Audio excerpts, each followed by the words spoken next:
Hello guys! Ngayon, pag-uusapan natin kung ano bang klaseng manok ang nandito sa ating manukan. Let's go! So, official na tayo sa ating manukan, no?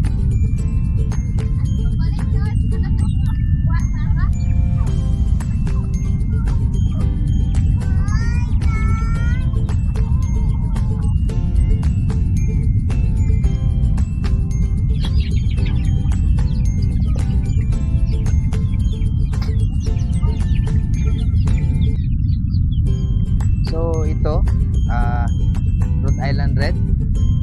Yan. Babae ito siya guys. Mayroon tayong 5 babae dito. At saka isang tandang. Kunin natin yung isang tandang. Kung mahuhuli natin. At ito naman yung ating tandang na Rhode Island Red. Ano? Yan. Napakalaki guys. Siguro umabot to ng 2.5 kilos. Napakabigat din niya. Ano? So yan po. Rhode Island Red. So itong hawak ko naman po ngayon is Black Austalorp. Yan. Tingnan nyo po guys. Itim na itim ang mata. Yan. So pati ang paa nito itim. Yan. Babae po to siya, no. So yung lalaki, pakita ko sa inyo. So ito naman yung ating lalaki na Black Austalorp. Yan guys. So bata pa po siya, no. Hindi pa kumakasta. Nasa pa lang ito sila eh. Mag 4 months pa lang ang kalaki nila. So yan, Black Austalorp.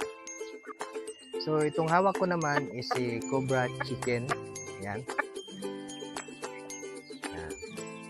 Lalaki po. Lalaki ito. So mayroon din tayong babae pero hindi natin mahuli. Kasi mailang po sila, ano. Ito kasi yung nakakulong na binibenta ko. So ito namang hawak ko ngayon is Parawakan Chicken. Pure po to siya. Pero bata pa po ito, no. So nag-iisang tandang ko lang ito na Parawakan.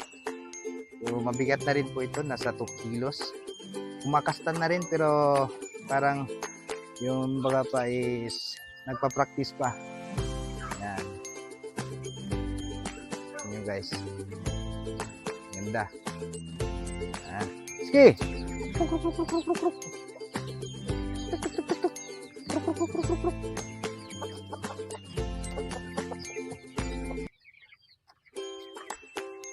So ito naman pong nandito ngayon ay si Sasuke. Ito po yung ating Belgian Shamo na manok. Yan. So noon pinapangarap ko lang siya na sana kumasta na. So ngayon parang nasobrahan na tayong pagpapakondisyon ko. Halos lahat gusto ng kastahan, pati ako pinagtitripan. So hawakan natin, ano. Yan. So ito po siya. Yan. Yan si Sasuke. Sasuke. Yan. Ito, ano. Okay. Ito po ay Belgian Shamo. Yan. Yan yung buntot niya guys. Pababa talaga. And ito talaga tumayo yung mga pure na mga Shamo na chicken. So ayan, nasabi ko na sa inyo kung ano yung mga manok na ating inaalagaan dito, ano. So maraming salamat sa panonood. Hanggang sa muli. Huwag niyong kalimutan mag-follow sa ating Facebook page at saka like and comment na rin guys, ano, at saka paki-share na rin. Maraming salamat.